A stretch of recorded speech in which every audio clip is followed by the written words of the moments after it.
Adam Bierman back with Breezin with Bierman. We're growing. We have, again, Jody Wood, host for life, a week. I don't know what Jody's doing.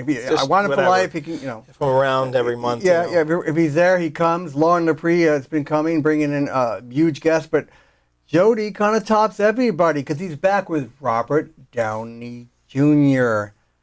And I'm excited about this. Okay, Jody's here to continue the dialogue. Yeah, I just think, again, Robert, thank you for coming on again. It's so good to see you again. My pleasure. Really appreciate it. I know you got a busy schedule, but, I wanted to start off, we talked about a lot of things the last time, but let's start talking a little bit more about your father. We touched on it last time. Your father was such an eclectic filmmaker. What was it like growing up in the Downey household? I mean, before you thought you'd be a professional actor, you're in the arts every day. So what was that? Well, by the way, I don't know that I ever really had that thought that this is what I'm going to do. It never occurred to me to do anything else. Huh. And nowadays, I think about it in the context of how absolutely competitive it is to go out and land a job anywhere, from a background of extraordinary training to just being someone who was on a reality show for a couple days. But the way I grew up was my mom and dad were actually kind of squares who found themselves being entrenched in this kind of counterculture, underground filmmaking world. And so it was all the people you would expect to have been around Greenwich Village that time. And so it was really natural to me, and I took comfort in being around the situation, whether it was my father after work playing poker with, pick a name from somebody who was in that world, to him and my mother trying to beat each other with what a funny line would be in this transitionary scene in a movie. Well, what was it? Was he a powerful presence in your life, or was it? It's funny. Joe Wright, the director, told me he was doing this. I think it was a television series, and the guy who was playing an actor for a British king, he was like, he couldn't get the authority of the figure, and he just couldn't grasp it. And what Joe did was he had everybody in the rehearsal room stand up when this guy walked in. And so it invested him with the authority. Huh. And you should do that for me. But okay, fine. What I remember... People get up for you for a different reason. is growing up around someone who people had a lot of respect for. Yeah. And... that's what I kind of heard, is that, and particularly around the time that his film Putney Swope came out. Yeah, I saw that movie with my grandpa. Yeah, I just saw a breast. I was quite happy. It really was kind of a mind-blowing satire of advertising and racism and power and corruption and all that stuff. Literally just brilliant, and that's what I heard a lot. People saying, was like, my dad was just brilliant. My dad was this and that, So, groundbreaking, risk taking. Yeah, and I kind of remember, back in the circa 1960 or so, it was really hip in the village to have these big T-shirts with decals on them, and somebody got my dad a blue T-shirt with a Superman logo on it. And I just remember we lived in this loft, and I think I saw him sitting wearing this Superman T-shirt in this King's Throne that we had, and I think I saw it on TV. And anyway, I think everyone's dad is kind of that personification of that archetype of power and virility, Was he gentle to you? He was working a lot, so... Working a lot, very kind of mid-century kind of guy. You know what I mean? More James Dean than James Franco. You know, both great individuals, just different centuries. You know. Mm-hmm. Your father, was he gentle guy to you? He was working a lot, so. Working a lot, very kind of postmodern century kind of guy. Yeah. You know, Yeah. more James Dean than James Franco. You know, both great individuals, different centuries. You know, and I think of it. You know, I kind of think of it. You know, I have a 24-year-old and a 5-year-old son, and now a 2-year-old daughter, and I think we always think of it in the context, at least I always do, and I know you have kids, and it's great, and you love them, and that's kind of the whole point.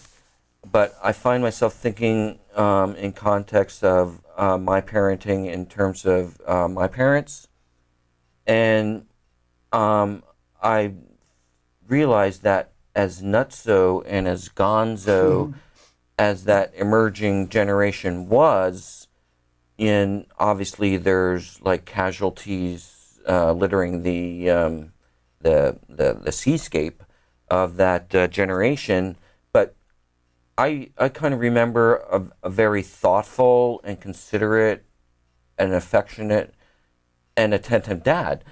Now, I choose to remember that because unconsciously there's times when, you know, your dad's in the military or your dad's working a 9 to 5 and away on business trips.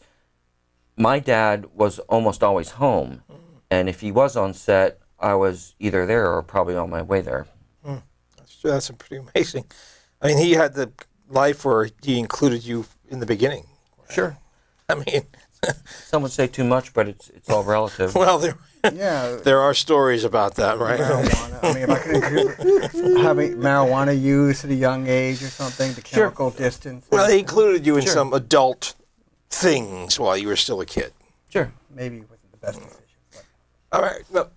Now you have your own kids. I mean, how do you look at that now being an adult? Do you think it was naivete on his part, or do you feel like can you just handle it? Well, the 80s were a period piece. And if you go back further to like the 60s or 70s, that's kind of our own ancient history.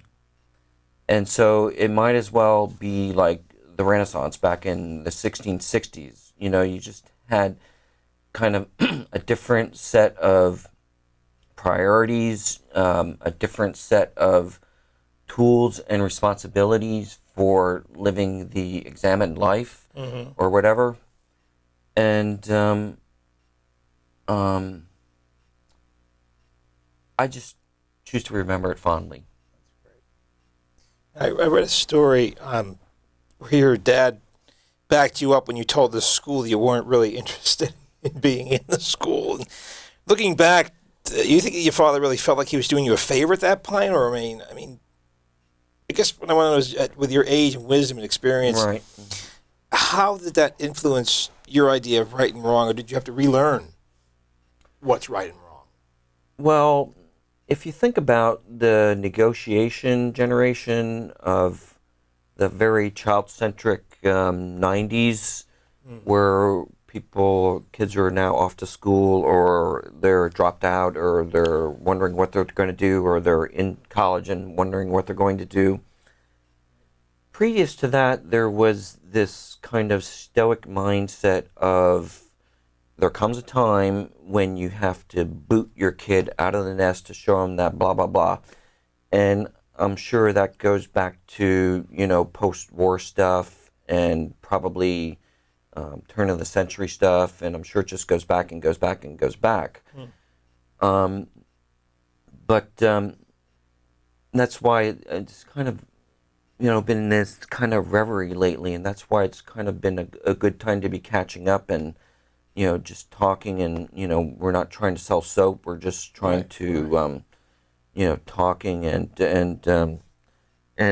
I just think, I drove down on the way down here. I drove by the junior high school that I used to go to, and I was, used to jog around the track there with my boom box, listening to Michael Jackson's "Off the Wall," and it's just like, who was that person? Ducky. Ducky. I'm sorry.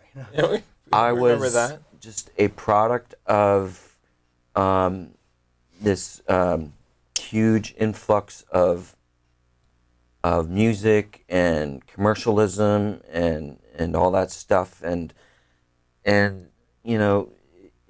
just amazing to me. I couldn't really place myself back there from where I am now, and I couldn't really imagine this being the end result of where I was back then. It's just very mysterious. You always come across to me, and you come as a guy who doesn't make excuses for himself. It's sort of like part of a previous generation in terms of, like my father, he never really made excuses for himself. You don't make excuses for yourself, and yet I find that dichotomy, that's hard to balance that dichotomy with somebody who went through so many personal things. Things have been aired in the public, and we've aired their public laundry before, but still, you don't make excuses for yourself. Yeah, I don't know why that is. That was, I don't know, whatever little was dealt to me or whatever I dealt to myself. That was just, I decided that was the card I dropped. Yeah. And I don't know why. Maybe it was intelligent people I've heard complaining about people who live forever blaming others for what clearly was their responsibility for doing or not doing. I don't know why. I don't know why I didn't have that. It would have been very convenient. Too convenient for some people. I don't know why, but Let me switch gears a little bit. When's the last time you had to audition for something? the last time recently was for Iron Man, so really? 2006, I think. Really? Yeah. What was that like? I mean, was it 30 years you're doing this? You have to audition. I mean, what was that like? Is that a knock? Is that like No, I'm just asking. To audition again. I mean, after being such a Well, everything has value, and if you try to resist something, you just make more out of it. I think everybody has their 5 things that they're quietly resisting doing, and a good day for them is when none of those resistances come up and directly confront them, Yeah. And more than making excuses, I think maybe I just realized that why should I be spared what anybody else would, and also in their defense, I hadn't exactly played Mr. Johnny Handgun or some kind of That's true. sexy, charming guy who then you're going to put in this big machine and pretend he's going to kick ass and save the world. Right. So, I think Was there any anxiety? I mean, did you feel any at the audition? Yeah, but anxiety's relative, To me, anxiety, I think, is being conscious of how much you're avoiding preparation. I think so. There's certain anxiety that, someone calls it doom light. You wake up in the morning and nothing's happening, but your head's going and, you think there's something afoot. That, to me, that's just like normal, that's like sweeping your storefront in the morning. That's just like normal maintenance. But then the anxiety of an upcoming challenge or opportunity, or when there's like a definitive, like your life's going to go one way or the other based on the result of this day, and no matter if you're just self-soothing by preparing and preparing and preparing, I tend to look at these things in a semi-military way, like check your equipment, get ready. Lives are saved by tough drill instructors, and in the absence of one, you have to be your own. No, I think it's great, but you've been under contract. You've been so busy the last number of years. years with Iron Man and everything else. And I mean, what's next for Robert Downey? Is there kind of a break, or what's next for Robert Downey Jr.? Well, transitions are always tough. There's always like you simultaneously feel comforted by something and also restrained by it. But the truth is that the Iron Man and trilogy and Avengers and Sherlock, I mean, none of that's been limiting. In fact, it's given me a tremendous amount of freedom, and now I'm looking for this transitioning to this production company with the missus, and also I think maybe moving to greener pastures along those lines, trying some different things. But also I think maybe this is something you can agree to as well. I mean, oftentimes when you're out there doing your job, your craft, or however gnarly you want to get about it, you're not afforded the same privileges that other people are. You're not really living the real life. You're traveling because you're doing a gig, or you're going somewhere because you haven't been home for 3 weeks. So essentially, I just feel like there's just a big part of me that has just such an incomplete education that I'd like to bring a better me to bear for, I don't know, for whoever I'm at a dinner party with, and also at the age of like 52 now, it's not about catching up. It's more about just making space for things that time I never had, and With that, we're going to have to. I want to continue this Well, conversation. there's going to be a better you than I just would. And I want to continue this amazing logic, laser-like perception. It's mesmerizing to hear you. And please come back, Robert. Sure. And now we're going to cut to a Skype interview with Chief Medical Correspondent Dr. Vivian Steinman with Laura Doyle, relationship expert. Thanks again, Robert. We'll be seeing you. Sure.